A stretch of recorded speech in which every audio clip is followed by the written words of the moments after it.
possédait un miroir magique qu'elle interrogeait pour savoir si elle était la plus belle.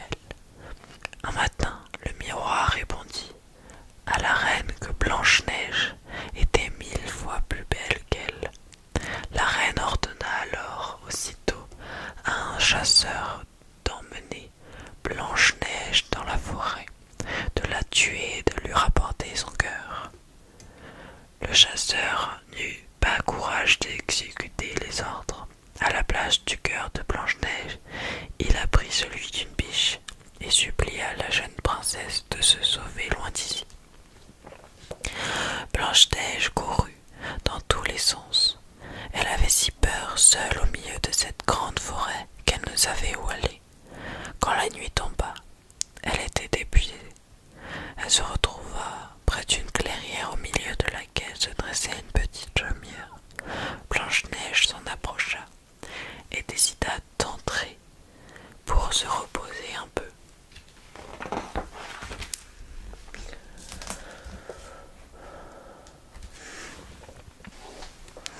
Blanche-Neige chercha un lit. Elle en trouva 7, qui semblaient appartenir à des enfants. Elle se coucha en travers et s'endormit. En réalité, cette maison était habitée par des nains qui étaient partis travailler tôt le matin. Quand ils rentrèrent, ils s'aperçurent tout de suite que quelqu'un avait pénétré chez eux. Ils étaient furieux, mais lorsqu'ils découvrirent Blanche-Neige, leur colère retomba et ils la gardèrent, et ils la regardèrent tout attendris. Quand Blanche-Neige se réveilla, elle raconta sa triste histoire à ses nouveaux amis, qui décidèrent de la garder avec eux. La princesse s'occupait de la maison, préparait les repas, faisait le ménage et le soir, quand les 7 nains revenaient du boulot, tout était prêt. Les nains n'avaient jamais été aussi heureux de rentrer chez eux.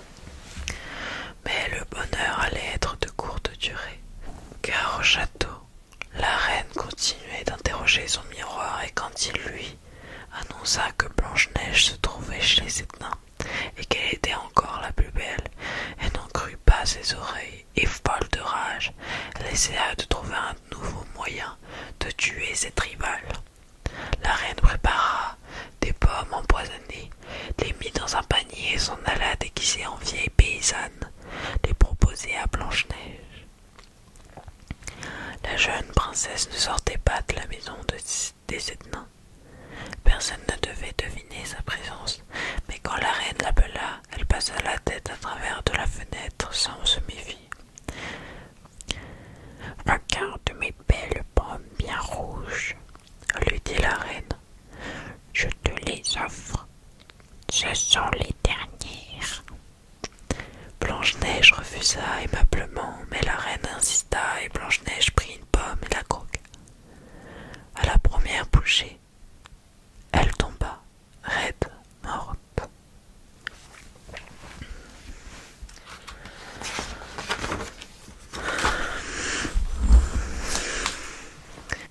Quand les nains rentrèrent du travail, ils trouvaient Blanche-Neige allongée sur le sol.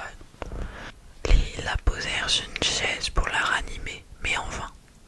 Désespérés, ils l'étendirent sur leur lit, s'agenouillèrent autour d'elle et la pleurèrent 3 jours et 3 nuits. Puis ils décidèrent de l'enterrer, mais elle semblait si vivante avec sa peau blanche et ses joues rouges qu'ils voulurent la voir encore un peu et ils décidèrent de la déposer dans un cercueil de verre au milieu de leur clairière.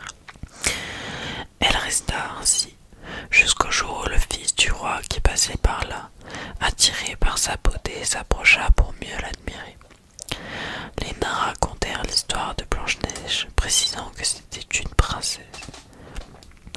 Le prince voulut l'embrasser, mais à peine lui avait-il soulevé la tête pour déposer sur sa joue un baiser, qu'elle ouvrit les yeux. Le bout de pomme empoisonnée était resté dans sa gorge et fut rejeté lorsque sa tête bougea. Blanche-Neige se leva, tout étonnée de ce qui lui arrivait. Les 7 nains laissèrent exploser leur joie et se mirent à danser et à chanter. prince amoureux la demanda aussitôt en mariage. Tous les rois et reines des pays voisins furent invités, même la méchante belle-mère de Blanche-Neige. Le jour des noces, elle interrogea son miroir pour savoir si elle était toujours la plus belle. Quelle ne fut pas sa surprise lorsqu'il lui annonçait que la princesse qui allait se marier n'était autre que Blanche-Neige, et qu'elle était la plus belle. La reine entra alors dans une violente colère et de rage jeta son miroir contre un mur. Mais le miroir magique se transforma en serpent qui s'enroula autour du cou de la reine et l'étouffa. Blanche-Neige et le prince vécurent très heureux et eurent beaucoup d'enfants. Voilà, donc c'est tout pour aujourd'hui. Dites-moi si vous voulez plus de contes. Je pense que je vais en faire une partie 2 pour avoir Cendrillon et plein d'autres. J'espère que vous avez bien aimé cette narration. C'est totalement différent de ce